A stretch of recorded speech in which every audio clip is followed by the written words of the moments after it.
And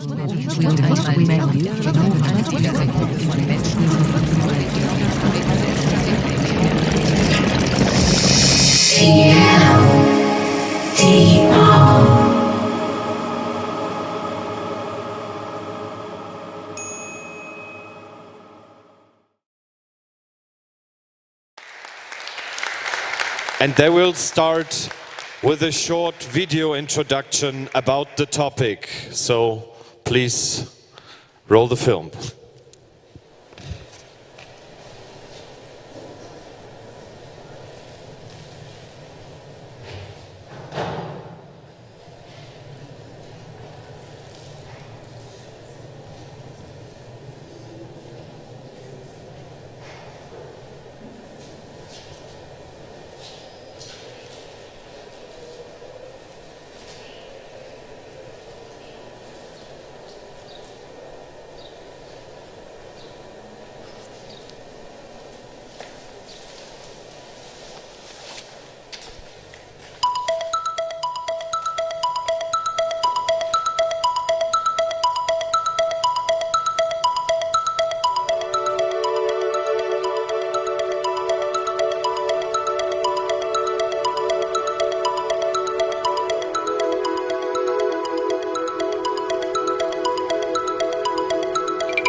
So today we decided to escalate our Galamsey campaign from on air to off air.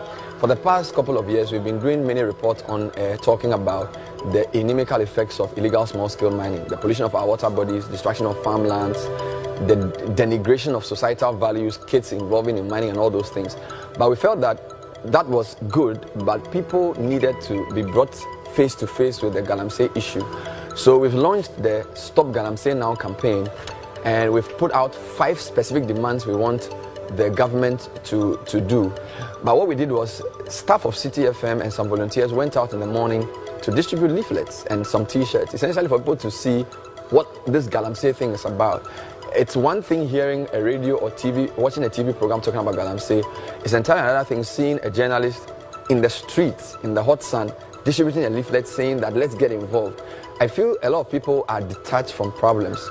They see it on TV, they express some views, they express an outrage on social media, and that's where it ends. We want people to know that they are personally to be part of what we are doing. So they should get personally involved, talk to somebody, share a leaflet. And that's why we set the example by going out ourselves. So it was very important to do that.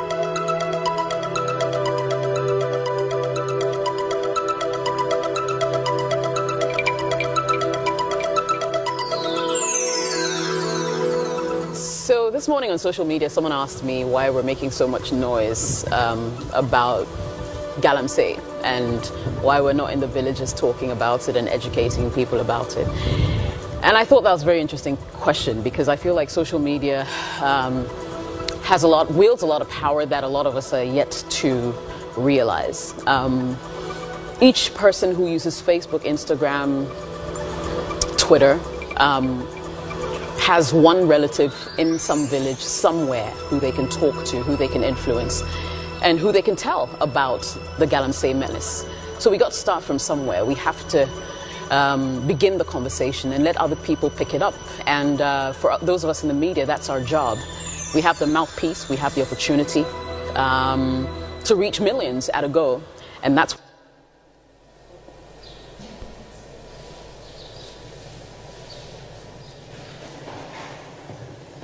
Hi.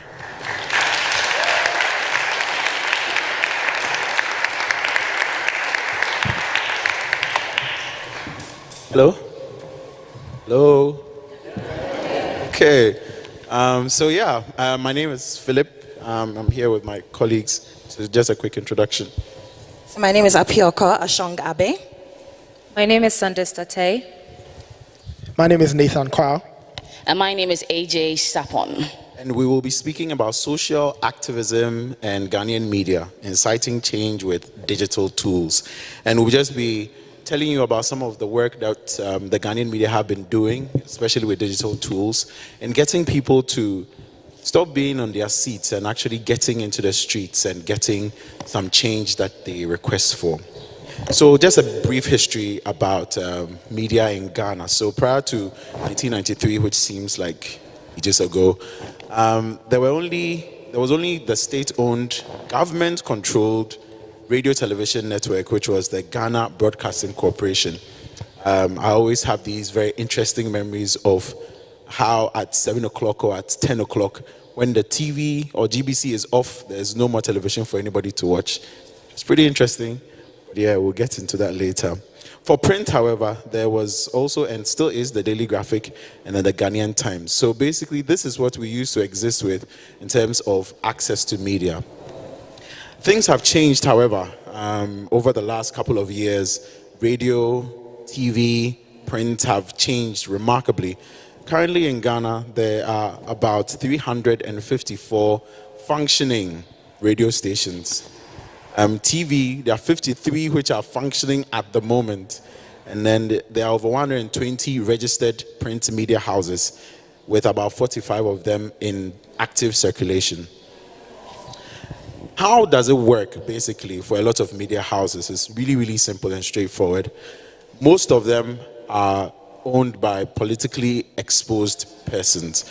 These are people who either occupy a space, have a government appointment, or are known to be affiliated with one political party or the other.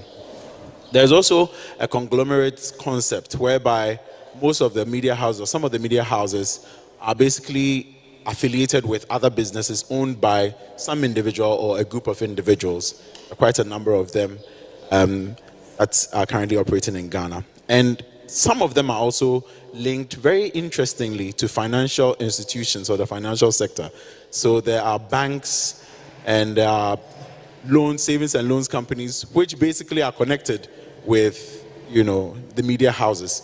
Kind of makes you wonder what sort of stories we'll be getting out of those. Now, just a brief run through about what the social media and new media landscape looks like in Ghana. As you can see, there are about the total population in Ghana currently estimated is around 29.78 million people. Mobile subscriptions obviously are much more than the number of people because people have multiple devices, which I'm guessing is the situation, as you can see. Basically, the number of internet users right around half of the population, which is 10.32 million. And active social media users are about 5.8 million. And mobile social media users are about 5.4. So kind of tells you what the spread looks like. Now, the annual growth, and this is very interesting when you look at what has happened over the course of just about a year. These stats give you a sense of just how active people have been on social media. And the next slides would give you a better sense and better context of why this particular slide is very important. Now, as you can see, the most active social media users, or the audience, are those between the ages of 18 and 24, and the ages of 25 and 34. Now, if some of you were at the international space a couple of days ago, you would have heard that quite a number of students are graduating almost every day, about 70,000 and over, are graduating every year from our universities. Now, 90% of them have to wait between 1 year and 10 years to get active, gainful employment. The other 10 have to figure themselves out and usually get around to either entrepreneurship or whichever one it is. So what it basically means is people between the ages of 18 and 34, half of them, or probably even more of them, are unemployed and basically waiting around for something to do or looking for something to do. And it can get very dangerous, but it depends on what the rest of the society does in sort of shaping these groups of people. Now, these are the most common platforms that people use or tend to use in terms of the dissemination of information and interaction. Of course, WhatsApp will always be at the top, followed by Facebook and the rest of them. Now, these are the new players, and my colleagues will also run through some of the new players. AJ? Alrighty, so mobile TV. Now we're getting to a point in Ghana that a lot of people are on the go, on the move, and cannot sit in front of their television. So a lot of media houses are now putting their content on easy-to-go online platforms. We as City have a very active Facebook where we stream all our content live on it, as well on YouTube and a few other social media platforms. And as well, we have an app where people can tune in and watch all of this. Abioko, go on with the rest. Okay, so if you look at integrated new media platforms, City FM, City TV, we have very active Twitter, very active Instagram, very active Facebook. So whatever you're hearing on the radio, whatever you're seeing on TV, be it mobile or traditional, you're also seeing that on your timeline. We also sort of consolidate all our news items throughout the day and share them as WhatsApp blasts. So people have access on the go. And if you talk about effective outdoor engagement, in Ghana, we like to say media people are celebrities because we have a voice that a lot of people don't have. We have access to the discerning people, especially for a media house like ours that is English speaking and the leading English speaking media house in Ghana. So you have access to people who listen. So we become like celebrities. I mean, if we're on the streets of Ghana, of Accra, you see that people will be swarming over us, you know. But that's important because it means that people want to meet you. They feel as if they know you.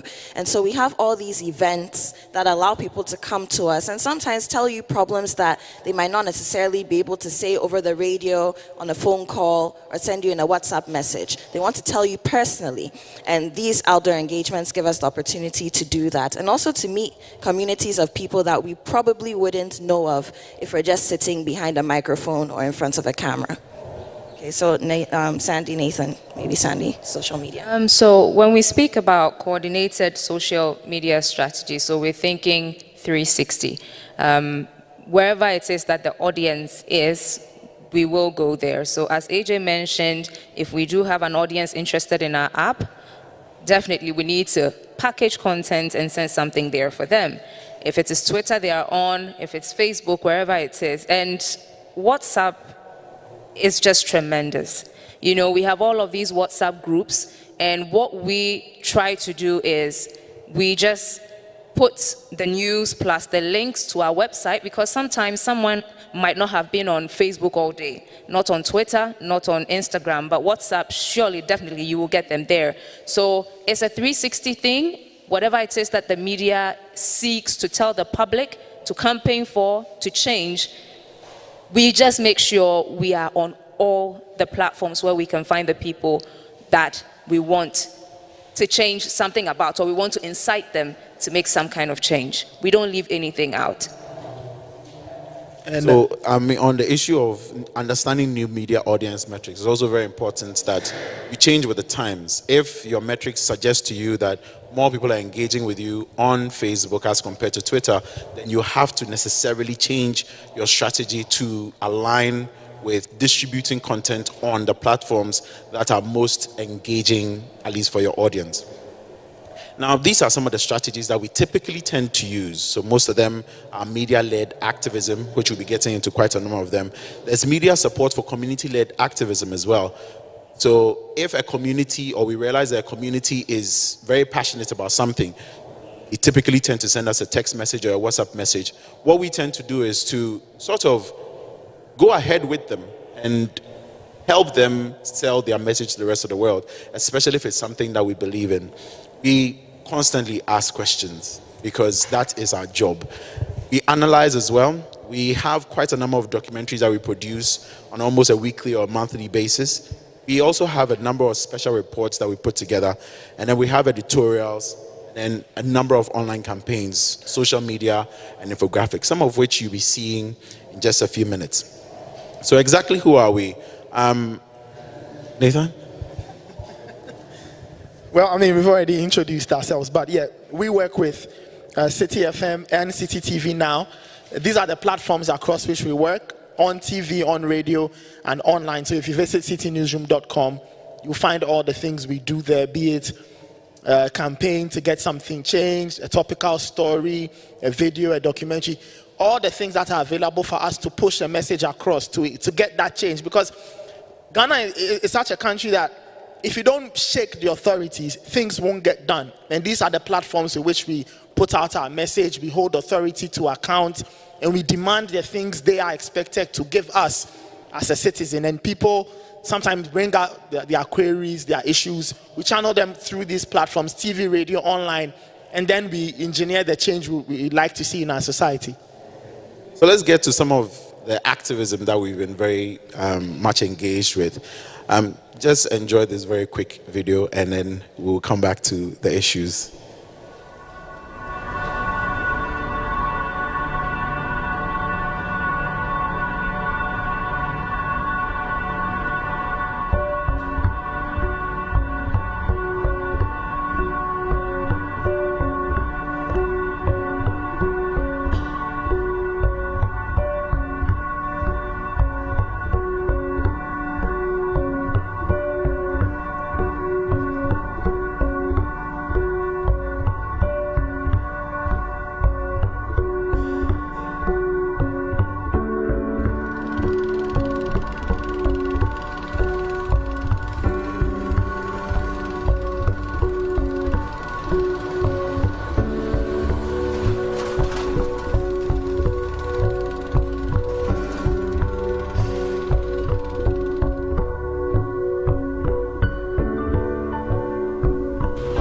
Ejuma ne de ye man temi ade ejuma sam ye din because they will be though or full educated so onye ejuma ye chise wa ba galamsey ase bo ho bia wa bo ni degree so no onam so ere oye sa tutututu no ejuma ni bi ye de no ye shaban ase because enye nipa ba ko for adwuma ni edo nipa no o adwuma ni bebre enye ba ko ni adwuma na edoso ntiye ni e saban ase enye ne wa but ankofo o mo ko down on the ground ko anu mo ko tubo ba no mo de aba on ba na yen so ya dwo ye ye position ye bo ni say ye dwo bo ba no mo ye smooth o mo wo hia ni age esika no mo so onya omo gold na aton adwuma no utimi ebe ekọ down mo be ye load na hye mo pass ni nkakra mo ba no na mo de aba top mo be pass sa munipa bia munipa 4 na 5 munipa 4 bia na 5 na makofa load na ba mo de to 1 week no on be cha ye committee for ho na wo pula boys na wo sponsor no wodo ayeden otwa mina nkasa no.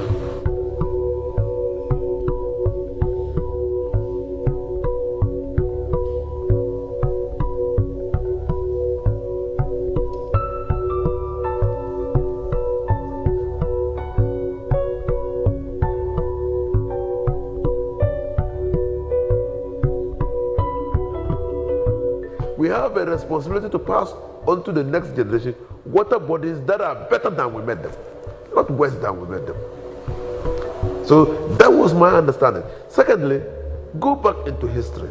Where gold was prevalent in the Ashanti region, Eastern region, Western region, folklore has it that our ancestors prevented mining in water bodies. They simply said that mining was not allowed in water bodies because they knew the importance of water bodies. I mean, you see, it's about leadership, it's about persons, it's about attitude. Inusa is no longer in the ministry. There's a minister there. His attitude, worldview, perception of the problem might be different from Inusa. His understanding of it might be different from Inusa. His understanding of the policy imperatives might be different. His understanding of the priorities might be different.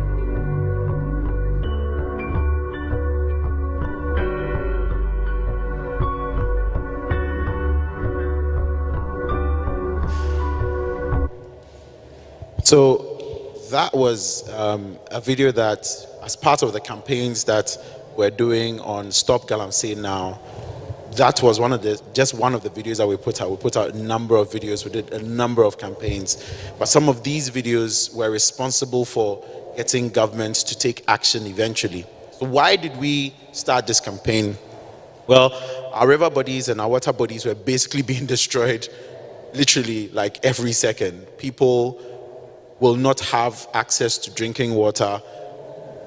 The government was forced to, for example, the Ghana Water Company was forced to introduce more chemicals to make the water safer, which eventually doesn't make the water safer because of the number of chemicals. It was really a scary time for us. Of course, long-term damage to farmlands, as you probably already know. Ghana, like a lot of other African countries, very agriculture-based economy. And so all of this galamsey work basically did destroy a lot of farmlands. The impact on the environment was just sad, was immense. And of course, it cost the economy quite a lot, because if the government is spending so much money trying to treat the water, trying to treat all the sick people, trying to stop the galamsey in itself, quite a number of money, or a lot of amount of money has to go into that and can't be channeled elsewhere. For example, the building of roads and other facilities and amenities. Lots of livelihoods were lost because of the destruction to the environment. If a farmer doesn't have access to his land anymore, how does he feed his family, for example? Not just that, quite a number of people lost their lives as well, because the mines are not properly protected. They don't have any standards. Basically, someone wakes up one morning, picks up a shovel and starts digging in his house. Goes deep enough. If he finds gold, hip hip hooray. If he doesn't, he just moves to another house and then tries his luck there. And it just basically went on and on and on. Now, this is basically showing you a bit of evidence of what actually the situation was. As you can see there, in this is basically the river body. Rivers typically are supposed to be a lot clearer than that, but because of the mining or the illegal mining activities, that's basically what you have there. These are some of the very industrious Chinese persons who came into the country, aided of course by locals, with their machines, destroying the environment, destroying the water bodies. Now, when you look over here, this is a bottle containing water before and during the period when the galamsey activity was happening. And that over there is after the months of advocacy work, after the months of continuous activism, basically from media houses in Ghana. There was actually a coalition that was formed to fight against galamsey. And so, as you can see there clearly, now, I don't know how many of you can drink water from here, but I'm guessing we'll be a little more comfortable if we drank water from this one. That's just to paint the reality for you.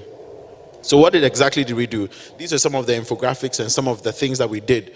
As you can see here, we issued, we had these leaflets that were going around, as we showed you in the video earlier, with our demands from government, as you can see over there. We also indicated how exactly galamsey was affecting our communities and everything else. Now, we also went onto the streets and tried to make it as in your face as possible. So as you can see there, we had some of these individuals painted on the streets, just basically sending the message across. Now, when you typically see red, you know it's a sign of danger. Something needs to be done drastically. And we're hoping that these persons, as part of all the activity and all the leaflets distribution in town, will help to drive the message forward. So this is a timeline of how everything basically panned out. As you can see, on March 29th, the Lands Ministry issued a 3-week ultimatum to illegal miners. This is after all the advocacy work that we did. 5 Chinese and 5 Ghanaians were arrested on March 31st. City FM, which is our radio station, launched the Stop Galamsey Now campaign. Now, what's interesting is that we had been talking about the galamsey menace 3 years before all of this happened. And so you can just imagine just how much damage had been done to the environment. In April, 4 Chinese and 3 Ghanaians were arrested. In April, again, 2 days after, 4 Chinese or illegal miners were arrested, weapons seized. The Chief Justice designed 14 courts specifically and exclusively to deal with the galamsey cases. The Lands Ministry on April 14th announced a voluntary surrender of some mining equipment And then the vice president on April 17th announced a suspension of the issuance of small-scale mining licenses. And eventually, on April 19th, a ministerial task force on Galamsey basically was put in place. An Operation Vanguard, which was a joint police and military task force, was also put together, sent to the various regions and areas where a lot of this mining was happening, and basically drove the message home. And that is how far we've come. Unfortunately, it sometimes feels today as if the battle is lost because of wariness and a number of things that we'll discuss later, but that is basically what the potential of media taking up activism can do. All right, so we're going to move to the next one, UGMC and abandoned projects. So many Ghanaians lose their lives every year because of inadequate health structure. Our health structure leaves a lot to be wanting. So in January 2018, City FM as a unit led by our morning show decided to research into how bad the issue was. So in Ghana, we have a lot of abandoned projects. So everywhere you go to, you see either an abandoned market, a hospital, some building or the other that the government had contracted at some point and just never got finished. So we decided to see how bad the issue is, and this is what we found. So we realized that as a country, we have spent $1 billion on hospitals alone, non-operating hospitals. That's how much we spent. So we started off with where we started really advocating for is a hospital called UG Medical Center. So the University of Ghana Medical Center, it was completed in 2017 at the cost of $217 million and was not working. 18 months after, we were still wondering, why is this hospital not opened? 36 million was spent on a Bank of Ghana hospital, was completed in 2017 and not operational. Also, $860,000 was spent on a digital village in Volu in the Volta region, which as a region doesn't have that many hospitals, yet $860,000 was spent on it and was also not working. 23 million on a maritime hospital in Tema, completed in 2016 and still not working. $175 million was spent on a district hospital project. So this is where medical facilities are set up in places where in the relevant districts are not available. So it was spent in the Sekondi, Takrady municipality, the Abetifi district, the Guru Tampani district, the Kumewu district and the Fomena district. 175 million was spent on different hospitals and was not operational. 686 million was spent on a Euroject hospital project and was expected to be open in 2017, and all of them at varying stages of completion, and they still hadn't been done. Their timelines had passed and the hospitals were just sitting there accumulating dust. Some of them had weeds overtaking the property, and this was money that had been spent, but there was no way to use the facilities that were allegedly spent on. So this led into even more activism, because at a point in time, a certain gentleman passed on. So a 70-year-old man was feeling ill and was taken to 7 different hospitals, and all these hospitals decided that they don't have a bed and they will not take him in, even though it was an emergency situation. So at the final hospital, the man died, and it became a very big heated discussion about how we can let citizens die. And he's not the only one actually to have died. It's a series of events that led to that particular moment. So also with City, we did a research and realized that 29 million Ghanaians share only 55 ambulances.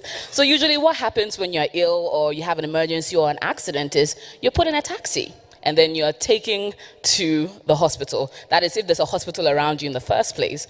Unfortunately, you can drive around a lot without even getting an emergency first aid or anything of that sort. And most often than not, people die. I'll give you 2 examples. So our immediate vice president, Pakwesi Misartha, God rest his soul, after a morning session at the gym, passed out, and before he could be taken to the hospital, again in his car, he died. Our president, Professor John Evans Atta Mills, also had passed out in the Osu Castle, that's a seat of power then, and was put in a car and couldn't get to the hospital in time, and he also passed on. We had another senior presidential advisor, PV Obing, who also had an asthmatic attack, and in his car was moved into a taxi, and before he could get into the hospital, had died. That's how bad the situation is. So 155 ambulances in Ghana generally, but only 55 are operational. So we have the ambulances, even just 55 of them are actually working. So the disparity, and the unfortunate part is, even if you decide that, okay, out of the 55, I would take one of them, you still have to pay. And you'd have to pay for even petrol to be fueled for you to be able to get to a place. There was a situation where one woman in labor, actually, the hospital called for the ambulance. The ambulance didn't get there for about 5 hours. They decided to put her in a taxi. It's a dire situation, but before she could get to the next hospital, had died, and her baby had died as well. So that's how bad the situation was. So we decided to try and get some action on it. So City FM, as a unit, along with a civil organization called Occupy Ghana, decided to petition the president, Nana Akufo-Addo, to check the situation, and then also ask that we institute an emergency health care system where if I decide that I am sick or I have an accident, or any one of us, then you would get emergency help. One situation is my own uncle. He's a dentist, and he worked in the Kolebu one. That's one of our biggest hospitals, and had an actual emergency situation. And even though he worked in the hospital, couldn't get a bed, and he also died. So all of us, it touched everyone in a separate way. And you know that as you're walking around and you have an emergency, most often than not, if you're not close to a hospital, you're likely to die. So everyone took it upon themselves to be able to try and get some action out of the government. Well, good news is the presidency replied to it, responded to it, and set out targets or action plan on how they were going to institute it. They said they were going to import ambulances, which they have. 275 have arrived in the country. They're yet to operationalize it.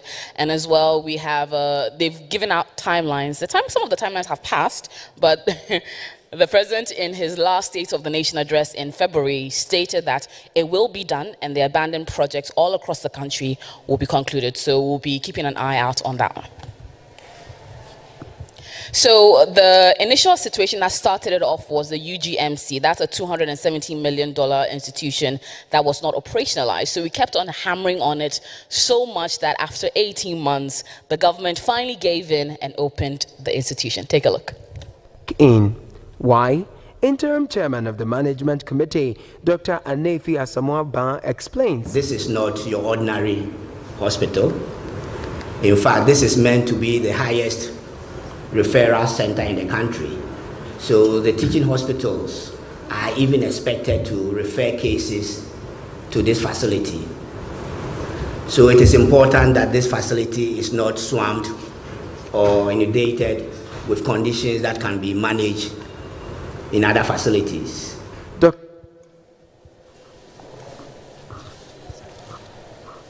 Okay, so to the next thing, or another example of how the media has been able to lead campaigns, has been able to get out of the newsroom, and instead of reporting, rather becoming the story, has to do with the right to information. So since 1999, Ghana actually has had a right to information bill before Parliament, but it was never passed. So that's where the conversation is going to go now. Now, somewhere in 2014, as a student reporter, I interviewed this journalist, Heather Brooke. Now, for those of you who are into UK politics or know a bit about Heather and the work she did with the UK parliamentary expenses scandal, she was able to break the news, or let's say expose the fact that taxpayers' money were being misused by some MPs, and that led to politicians resigning and whatnot. And so meeting her at school, she did mention the fact that her work would not have been possible if the UK didn't have their Freedom to Information Act, or let's say operational at that time, because that's what gave her the impetus, or let's say ability to walk into an institution and demand for information to be able to do her research and then come up with the findings. So I come from a country, Ghana, where we have democracy. The press is free. As at 2015, we ranked 22nd on the World Press Freedom, rankings out of 180 countries. And in such a country, you would expect that we should be able to have the right to walk into a public institution and ask for information about our politicians or how our monies are being used. And even at that time, we ranked higher than the United States, France, and I think the UK in terms of press freedom. And we've basically maintained that, the 20s actually, making us like one of the leading free press in Africa. So you might think that we should have RTI, functional, in full effect and everything, but no, Ghana didn't have that. And Ghana, we're so free that, sometimes people say our freedom is even a threat onto us because everybody speaks their mind. So there's a spin on the word democracy, which says democracy, meaning everybody is talking at the same time. Everybody has the right to talk. So suddenly everybody has gone crazy. So that's just the country that Ghana is. But yet, we didn't have RTI in effect for like 19 years, since 1999. So basically, I just look at the government's response to the RTI bill as too long, didn't read it, because they were not doing anything. It's been there for like 18, 19 years. What have they been doing with it? Nothing. So, yes. If you see the posture of the politicians, I mean, some of the things they've said about the RTI bill is, we can't pass RTI bill this year due to, financial challenges. Some will say we should consider our security before we pass that bill. Others will say, well, journalists have misplaced priorities. We should focus on other things. So many excuses why somebody cannot just walk into a public institution and say, show me how my money is being spent. Show me how my taxpayers' money has been used to do this or that. So finally, I think the media, we got fed up, okay, and we formed coalitions.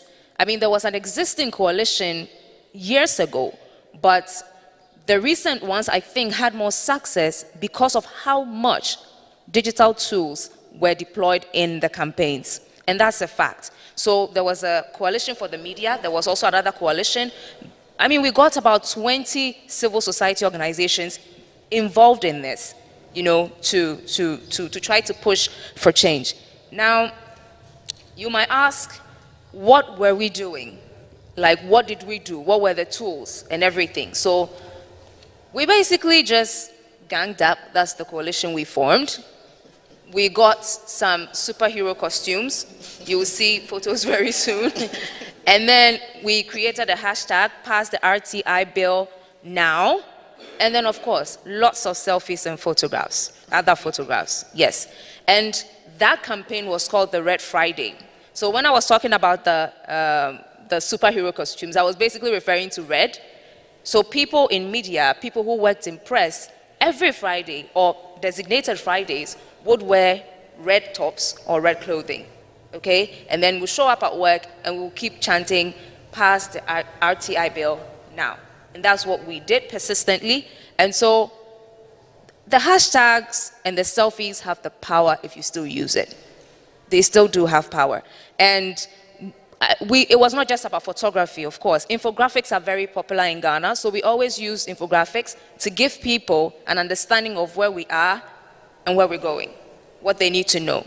So we also employ the use of arts. Artists in Ghana are very political. I mean, I think it's like that around the world. They have a voice, so in their arts. And as you can see here, our government is very insistent on everybody getting tin numbers to pay tax, pay tax, pay tax. So the artwork you see there is trying to ask, well, we've been paying tax. What have you been using our tax money for? We want to know. And then the government sits on that and says, it's a secret. So people created artwork. Through that, we were getting our message across. So, of course, we took to the streets. Once again, we came out of the newsrooms and we went to the streets. We are distributing flyers telling people that, hey, RTI will help us fight corruption, will help us know what is being done behind our backs in all government offices and everything. So join the campaign, help us. So in that, we took photographs, and These are staff of a media house or a media organization, yes, Media Foundation West Africa, wearing their red on a typical Friday, taking selfies, just making more noise about RTI. And then we are also trolling the president. We don't just, take selfies and everything. People would, tweets, just tag him in there and say, hey, happy Sunday, Mr. President. I'm up and waiting for you. What's the status of the RTI bill? So yes, we just wouldn't stop. We just wouldn't stop. The tweets, the hashtags, the selfies still have the power if you use it. And then because this campaign was really close to the media, I mean, people can wash their hands off it and say, the media, they have all the power, they have everything, they have the voice, they have the radio stations, they have the TV stations, the social media platforms, let them do their own thing. But no, we were able to get ordinary people in the streets to help us hold up the placards and take the photos, because they are also voters. The government knows that they are voters. So the government seeing these pictures running around on social media know that, okay, so it's not just the media doing the talking. Now they've gotten the buy-in of the citizens. And that relationship has been, I would say, reciprocal, because we help the citizens make their points. I mean, when people want to protest, we cover the protest, give the protest mileage, and let more people hear about it. So now it was our turn to fall on the citizenry to say, guys, we really want this bill passed. Could you also help us? So yes, that though it was started by the media, we did reach out to ordinary people to help us do this. So, there are times where in Ghana, when there's a scandal or news breaks or something, it's very difficult to get a politician to speak to the issue. The only time they want to speak to the issue is when they realize that the narrative is shifting somewhere that they don't want. So sometimes they actually calling into the radio programs and they will say, hey, we just heard something. Can we say something too? And there are days where you want to call them or speak to them. They'll be like, no, we can't talk. So RTI for us is a way to stop all the playing of games, to stop the politicians from feeding us crumbs, so that we can just do our work as media, free and easily. So finally, RTI was passed in March this year. It paid off. So, yeah, all the tweeting. I mean, it's amazing, because years ago there were coalitions trying to do this, but now, just because word got around, social media did its magic. It's been passed, and the way forward for us is to just make sure that journalists are equipped to be able to make use of the RTI, because you can walk into an institution, they will dump all the papers on you and tell you have just 5 hours to photocopy all of them or whatever. How do you sift through the data? How are you able to make sense of what you're seeing, analyze it, and make sure that you are telling good stories or important stories? And I think that we are still going to fall back on digital tools to do this. We still have to learn certain computer programming languages. Python, I know, data analysis, sift through the data. We have to be able to learn to visualize stories properly, so that at the end of the day, we don't just have a bill that is not being used, but we have a bill that, an act now that we can go fetch the information, come and do something useful with it, interpret it, allow our digital audiences to look at it on their phones, feed it to them through their apps and whatnot. And then we'll be able to make change in our society. So that's just how much, through the tweets, through the hashtags, and the mundane things like selfies, was able to get the right to information bill made into an act in Ghana just this year.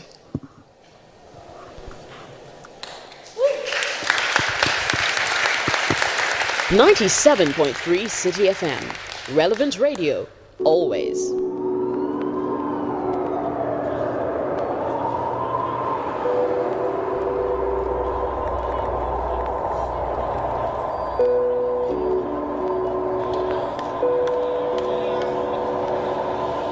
My name is Samuel. As a media guy, yesterday I come and visit my mom. The rain start for, so I can't feel good. Yesterday the thing I see for here is very bad because of we experienced this thing before. Now we don't expect like yesterday one is happening do experience that side effect.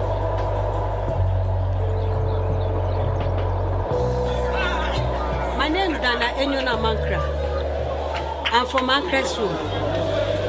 I'm a pure water business seller. I sell pure water. This is exactly 4 years. I faced the same problem. And today too. At first it was only the rain. But this is the second time. The second time is fire and rain. All my property are gone.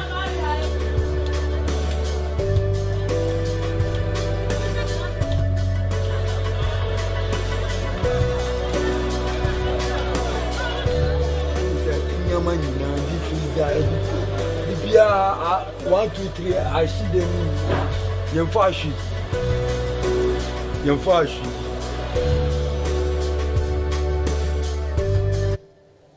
So those were visuals from the June 3rd disaster, which happened a couple of years ago, 2015. And from that incident, over 150 people basically lost their lives, hundreds were injured, and millions in terms of property were destroyed. Now, it was just basically an issue of drainage, and still is an issue of drainage because the floods still happen. So what did we do? We decided to do what we do best, which is everything from writing of articles to starting campaigns, as you can see here from Joy FM, which is also one of the major media houses in Ghana. And we basically just took it to the government. We demanded from the government to do something about it. Now, typically, they should eventually, when the people decide to speak up much more, but not much was done. So this time around, we tried a different approach, which is working with civil society organizations to try to push the message further. And this is one of the civil society organizations that we work with, One Ghana Movement. Now, through One Ghana Movement's activities and help, we were able to serve a demand notice to the Goil filling station and then the National Petroleum Authority, who were very integral to the incidents of the day. Now, Goil still claims that it was a natural disaster, but then all the evidence that has been put forward so far suggests that it was just pure negligence. We've also been able to serve demand notices to the Accra Metropolitan Assembly, and the case currently is in court. We're also seeking justice and compensation for all the affected persons just because of our collaboration with civil society organizations. And that basically is it.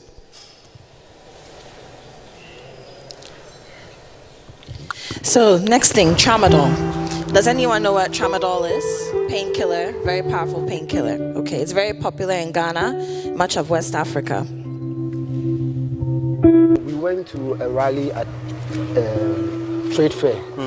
On our way coming back, and we had an accident. I was on a motorbike, so an iron went straight into my hands. In 2016, yeah, December. Stoneboy is the biggest fan. I like him, Ghana. The best artist. Yeah, it has a lot of side effects. You'll be addicted. If you don't get it, you'll be falling down. Yeah, because you feel it. And you'll be stiff and you'll fall down unless they pour water on you. Okay, so tramadol, basically, like I said, painkiller, but much more powerful than a paracetamol or a Tylenol or a Brufen. It's usually given when somebody has chronic pain that is unbearable, and so it should be a prescription drug. The problem is that in Ghana, you can get it without a prescription, not just in a pharmacy, but on the streets. And it's not just available to adults. You have children as young as 13, 12, also having access to this drug. And it gives a high, and you know what comes with drug abuse, mental, issues in the long run. And again, we don't have a very, well-structured mental health facility in Ghana, or mental health structure. And that means that if that happens to your child or to you as an adult, chances are your life is ruined forever. And so this is a campaign that sister station, GH1, also in the media, really took to heart. And a particular presenter or media personality, Nanaba Namwa, she was really, really big on this. So she was going into the communities, and these are urban communities. We have lots of slums. What happens in Ghana is that development is not well distributed across the country. So unless you're in the business center, Accra, or maybe a Kumasi or a Tamale, chances are that you're not getting access to great facilities. So people troop to Accra in search of greener pasture. So it's a huge internal migration issue. They don't have the money to, get access to great, in terms of housing, the things they need to survive. Even food is a problem sometimes. And we've already talked about how unemployment is a general issue. So people have graduated from the universities, don't have jobs. They have people who don't have much education who are also looking for jobs. How do they get jobs? So they end up in these slums that keep springing up. And that is where, unfortunately, this drug is most, popular. So these kids here, a lot of them are addicted. So we started, the hashtag began, End Tramadol Abuse with GH1, and the media just jumped on it. Our own media house, we had people talking about it, doing feature reports, going into some of these slums where you found the kids, young people, into the universities even, where apparently students were also taking it to deal with their studies and the challenges they were having in school. And again, I say there were no access to psychologists to speak to, counselors. So, African parents want you to bring home good grades, end of story. So it's not everything you can talk to your parents about. And the drug became their safe space. And you have people responding on social media, a lot of people shocked. Some people were reformed through the experience.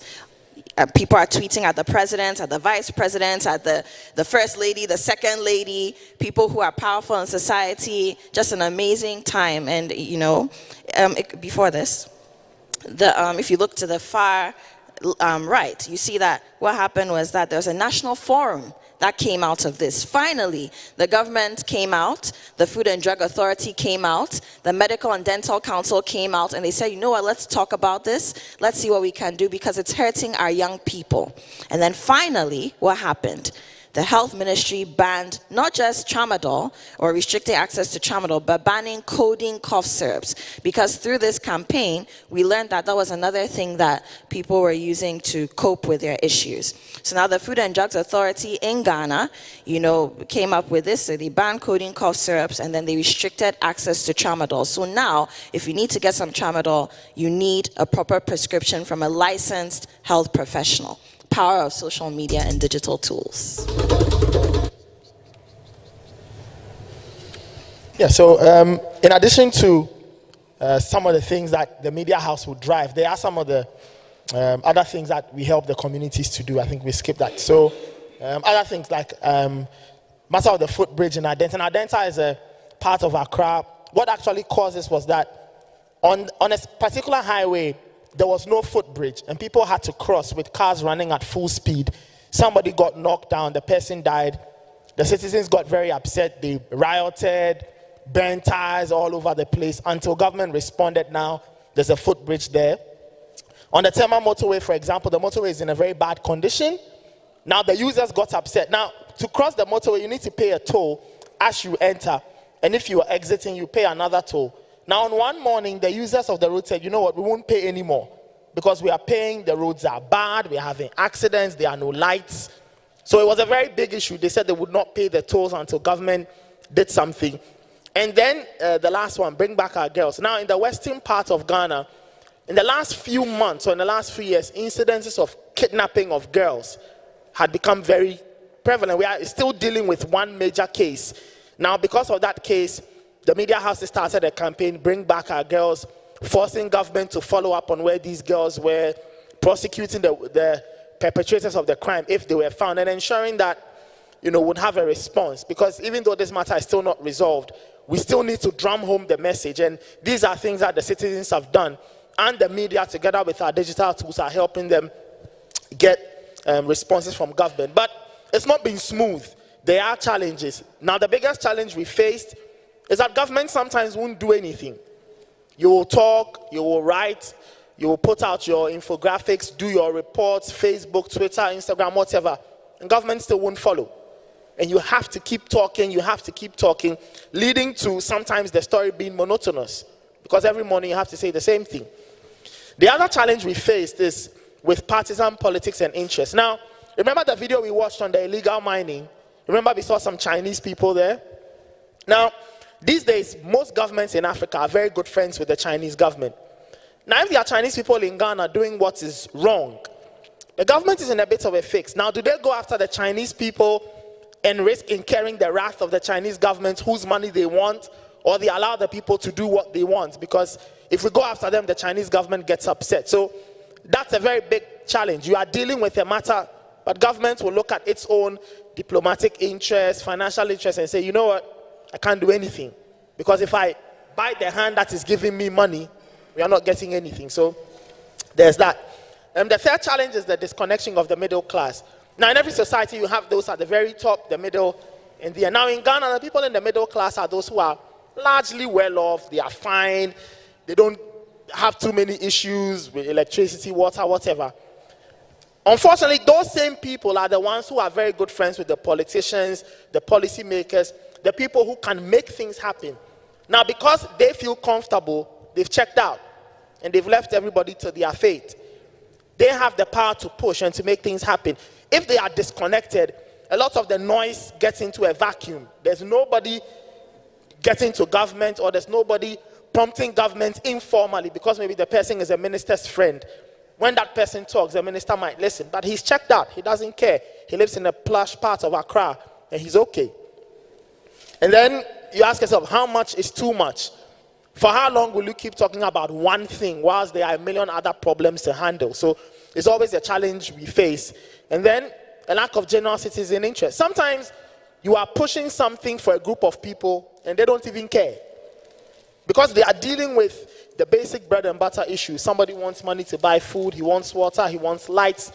He's not seeing the bigger picture of, say, stop tramadol abuse, or bring back our girls, or stop galamsey. It doesn't affect him or her. So you have people not being too tuned into what you are trying to push, and sometimes it won't get you where you want to go. And then, the way forward, well, we've got to keep pushing. We can't stop. Government will listen, government will not. We have to keep pushing. The other thing is to keep the message fresh. Always give something new. It creates the illusion of having a new message, and then people will jump onto it. The newer the message, the more followers it will get. And then when you have a good number of people catching on, you are very sure that government will get a response. Of course, government commitment to results, you want that. You want the citizens to own their problems, be at the forefront of the drive, partner with the media to make it happen. And of course, education. People need to be educated. People need to understand the things they are facing. They need to understand their country. They need to understand their situation. If they do that, they will better own. And then when media adds its own digital tools and we push a campaign, it's us and the citizenry to get government to do what we want, or the government to do what must be done. Because we signed a social contract.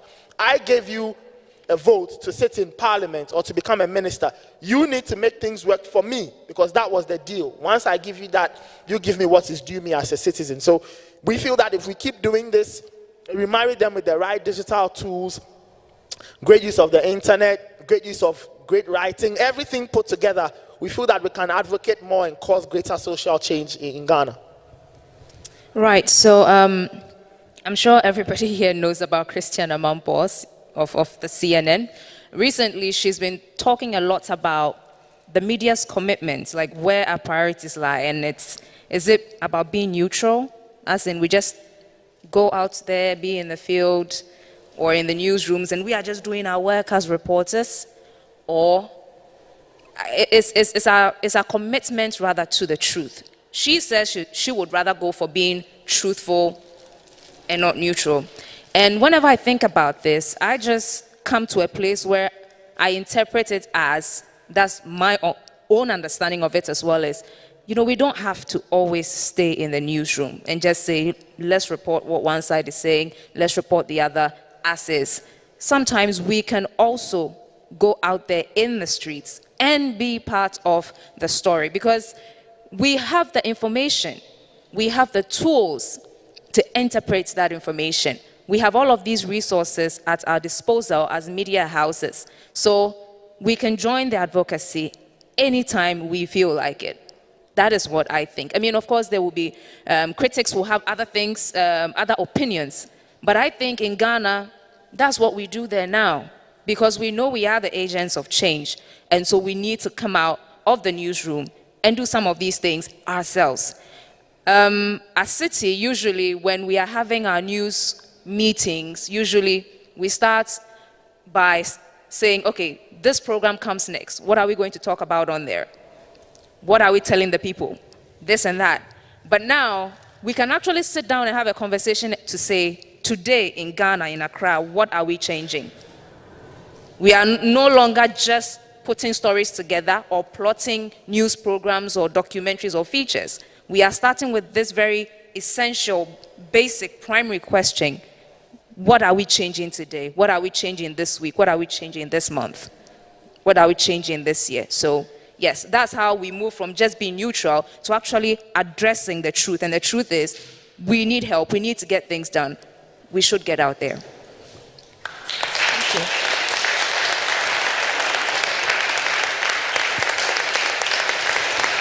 So, unfortunately, time's up for questions, but we'll be at the RP corner in the next stage. So feel free to ask all your questions at the international space when we're done. Thank you. Thank you. A big round of applause for a great talk. We